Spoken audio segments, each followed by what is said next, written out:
बिस्मिल्लाहिर्रहमानिर्रहीम अस्सलाम वालेकुम एशियन दे प्यारे दोस्तों अज दी वीडियो च असीं तुहानूं दस्सांगे गरीब ते मुस्तहिक अफराद किस तरह हुकूमत तो मुफ्त इलाज ते माली मदद हासिल कर सकदा है। वीडियो एंड तक जरूर देखना। शुरू करने अज दी वीडियो नूं।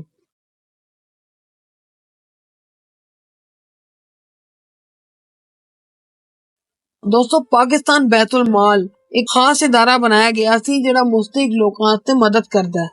पाकिस्तान बैतुल माल 1992 विच बनाया गया है। एक ऐसा इदारा है जिहड़ा गरीब ते मुस्तहिक लोकां वास्ते बनाया गया है ते इहदा मकसद गरीब, यतीम, बेवगान ते मुस्तहिक अफराद दी मदद करना है। इह सेहत, तालीम ते माली इमदाद दे मंसूबे चलांदे ने जिहड़े लोकां दी जिंदगियां बदल रहे ने। पाकिस्तान बैतुल माल ने कई सरकारी ते प्राइवेट अस्पतालां नाल मुआहदे कीते ने ताकि मुस्तहिक लोकां नूं फ्री इलाज दी सहूलत दित्ती जा सके। दिल दीयां बीमारियां, कैंसर, गुर्दे दा इलाज ते होर महंगे इलाज लई खास फंड रखे गए ने। हुण तुहानूं दस्सने आ कि तुसीं किवें दरख्वास्त दे सकदे हो। दरख्वास्त देण दे कई तरीके ने। तुसीं इन्हां दी ऑफिशियल वैबसाइट तो भी दरख्वास्त दे सकदे हो, ईमेल भी कर सकदे हो, इन्हां दे दफ्तर भी जा सकदे हो ते हुण तुसीं ऐप तो भी दरख्वास्त दे सकदे हो। दरख्वास्त देण दे सारे तरीके तुहाडे नाल शेयर कर रहे हैं। वीडियो आखिर तक वेखना।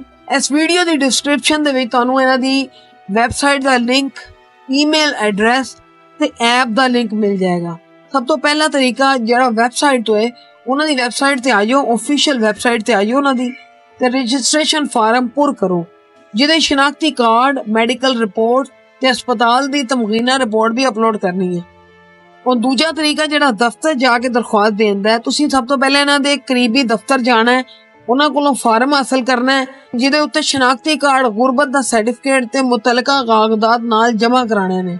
ईमेल दे जरिए तुसीं दरख्वास्त देण लई जरूरी कागजात स्कैन कराओ ते बैतुल माल दी ईमेल एड्रैस ते भेज दिओ। ते सज्जनों ते बेलियो चौथा तरीका जिहड़ा ऐप तो वे उत्थों भी तुसीं कर सकदे हो। तुसीं उन्हां दी ऐप डाउनलोड करो, उत्थे जाके फार्म पुर करो ते दरख्वास्त जमा कराओ। दरख्वास्त मंजूर होने तो बाद तुहानूं रैफरेंस नंबर दिता जाएगा। इलाज लई मुंतखब अस्पताल दे विच रैफर कीता जाएगा।